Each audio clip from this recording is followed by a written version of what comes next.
안녕하세요, 다월드입니다. 오늘이죠. 한국 시간으로 5월 3일 월별 채굴률 변화가 적용이 되었는데요. 미국 시간으로는 5월 2일 날 채굴률 변화가 일어난 것입니다.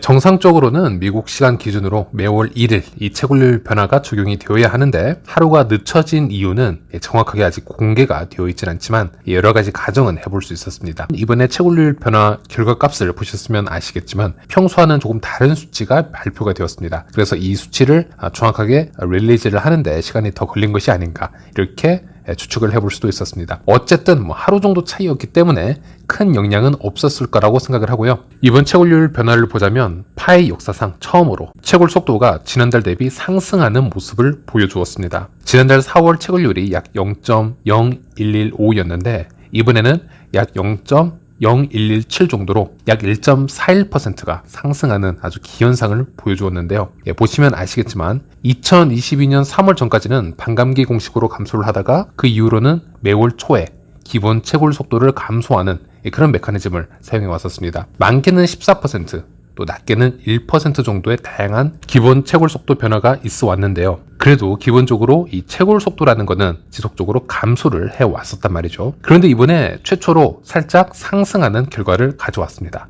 사실 이 부분에 대해서는 아직도 코어팀에서 어떤 발표도 없는 상태이기 때문에 유저들은 가볍게 몇 가지 이 현상에 대해서 추측만을 지금 내놓고 있는데요. 일단 코어팀의 최근 디스코드 등의 대화 내용을 보면 아니 왜 채굴률 변화 적용이 안 되고 있느냐라는 유저들의 질문에 코어팀 멤버이죠. 크립토킹은 채굴률 변화가 현재 존재한다. 아마도 변화 적용이 시작되기 전에 당신의 채굴 버튼을 누른 것 같다라는 짧은 대화를 한 것. 이 대화만 현재 미디어에 노출이 되어 있고요. 그 외에는 다 추측밖에는 없습니다. 일단 이렇게 주어진 힌트나 팁이 많이 없는 상태에서 너무 깊이 또 추측을 하게 되면 또 다른 함정에 빠질 수 있기 때문에 가장 기본적인 또 합리적인 추측 세 가지만 가지고 나와 보았습니다. 일단 첫 번째로는 파일을 채굴하고 있는 파이오니어들이 상대적으로 줄었다 이렇게 생각을 해볼 수 있겠습니다. 일단 이 채굴률 변화의 공식에 대해서 잠시 얘기를 해보자면요. 이 기본 채굴률은 전체 개척자들이 현재 채굴하고 있는 양과 분배할 수 있는 총 가용 파이에 따라 동쪽으로 계산됩니다 라고 하고 있습니다. 즉 채굴을 하는 파이오니어들이 증가할수록 또 분배할 수 있는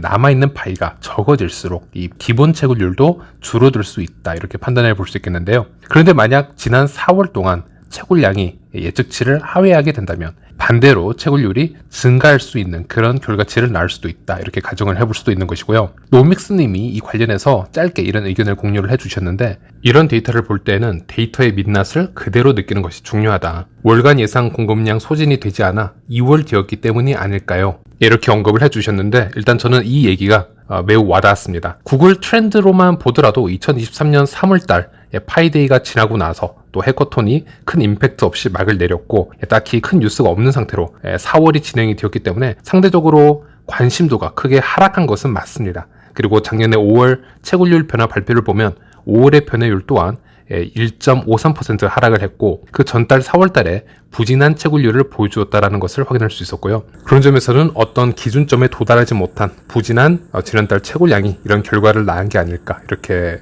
추론해 볼 수 있겠습니다. 또 하나의 가능성을 생각해 보자면 채굴 가능한 총량이 상대적으로 증가했을 경우 이렇게도 가정해 볼 수 있겠는데요. 채굴률 변화는 블록체인 위에 있는 온체인 데이터 수치와 관계 있는 것이 아니라 오직 코어팀만이 알고 있는 오프체인에 있는 채굴 풀과 연관이 있다 할 수 있겠습니다. 즉 이 채굴 풀에 있는 총량이 급격하게 증가하면 이 기본 채굴률도 영향을 받을 수 있지 않을까 이렇게 의심을 해볼 수가 있었고요. 이 총량이 갑자기 증가를 했다라는 의미는 코어팀에서 어느 정도의 가계정의 채굴량을 다시 채굴풀로 리셋하지 않았을까 이렇게도 가정을 해볼 수 있었습니다. 최근에 임시 KYC도 진행을 하면서 분명 실제 계정과 가계정을 세분화하고 있는 작업을 하고 있었다는 것 다들 아셨을 텐데요. 현재 타이밍상 한번 예상해 볼 수는 있는 부분인 것 같습니다. 그리고 마지막 또 하나의 옵션은 바로 채굴률 변화 공식을 단순 조정을 하였다 이렇게도 예상을 해볼 수 있을 것 같은데요. 파이 네트워크의 백서를 살펴보시면 월별 채굴률 변화 공식에 대해서 이렇게 설명을 하고 있습니다. 시뮬레이션 및 향후 채굴 보상을 위한 350억 개의 남은 공급, 파이오니어 잔금 및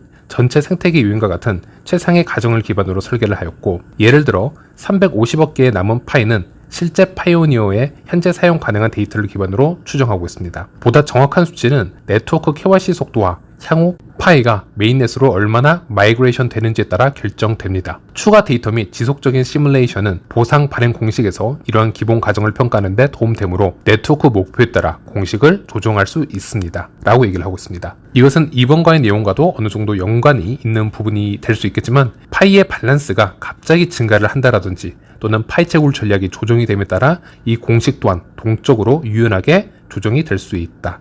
그렇게 새로운 디폴트 값으로 시작이 되다 보니 이런 수치가 나왔을 수도 있다. 이렇게 예상해 볼 수도 있겠습니다. 네, 다시 말씀드려야겠지만 현재까지 오피셜 공지는 없는 상태고요. 여러 가지 생각해 볼 수 있는 그런 경우의 수만 뇌피셜로 제가 나열을 해 보았습니다. 그리고 미국 시간으로 5월 4일 스탠포드대에서 파이 워크숍이 진행될 예정이라고 합니다. 스피커로는 파이 CTO인 니콜라스와 코어팀 멤버인 수아룹이 참석할 예정이고, 공지를 잠시 읽어보면요. 파이 네트워크와 함께 4,500만 명의 유저에 대해서 이야기를 해보고 파이의 새로운 파이큐베이터 프로그램에 대해서 참여할 수 있는지 방법을 알아보십시오. 멘토링, 사용자에 대한 액세스 및 리소스가 성공에 도움이 될 것입니다. 뭐 이런 얘기를 해놨고요. 또 요약된 글을 좀 더 읽어드리자면 파이에서 개발하는 것은 항상 쉬웠으며 이전 블록체인 또는 암호화 경험이 딱히 필요하진 않습니다. 또한 새로운 파이 오픈소스 라이선스 프로그램을 통해서 파이 커뮤니티를 위해 설계된 도구와 템플릿을 사용해서 시작하는 것이 그 어느 때보다 쉬워졌습니다. 라는 얘기를 하고 있습니다. 이 암호화폐나 블록체인을 보면 항상 시즌마다 메타라는 게 존재하게 됩니다. 이 ICO가 한창 붐일 때가 있었고, 이 NFT나 뭐 DAO 앱, 웹 3.0, 메타버스나 레이어 2 등등 매년 유행하는 게 있고요. 그 흐름에 따라서 주목받는 블록체인이나 암호화폐들이 이제 나오게 됩니다. 그런데 사실 이 메타들을 보면 매우 기술적인 부분에 의존하는 게 많습니다. 최근에 지속적으로 주목을 받고 있는 것이 이제 레이어 2 솔루션이나 사이드 체인 같은 메타가 되겠는데요. 물론 이런 개념들이 더 확립이 되고 확장이 될 수 있어야 이런 기술이 미래에 우리 실생활에 더 쉽게, 더 가깝게 접근할 수 있기 때문에 매우 중요한 것은 맞습니다. 하지만 현재 지금 크립토 시장을 보면요. 이들의 존재 이유는 가끔 잊어버린 채 너무 기술 얘기만 깊이 들어가다 보면 오히려 이 블록체인 세계와 우리 실세계가 서로 벽을 쌓아 올리는 그런 부작용도 나올 수 있다고 생각을 합니다. 그래서 저는 이 블록체인 또 크립토 프로젝트에는 유틸리티라는 이 개념이 앞으로 매우 중요하게 될 것이다. 이렇게 말씀을 드리고 싶고요. 파이 같은 경우는 이 유틸리티, 이 효용성을 항상 얘기를 하고 있습니다. 블록체인을 모르는 사람들도 쉽게 파이에 접근을 하고 참여할 수 있다. 또 개발자들도 블록체인 개발 경험이 없더라도 파이 위에서 어느 정도 쉽게 개발이 가능하다. 이 부분을 상당히 강조하고 있는 것을 확인할 수 있었고요. 혹시 미래 이 워크샵 관련 자료가 온라인에서 공개가 된다면, 또 업데이트가 된다면 이 또한 제 영상에서 알려드리도록 하겠습니다. 네, 시청해주셔서 감사합니다.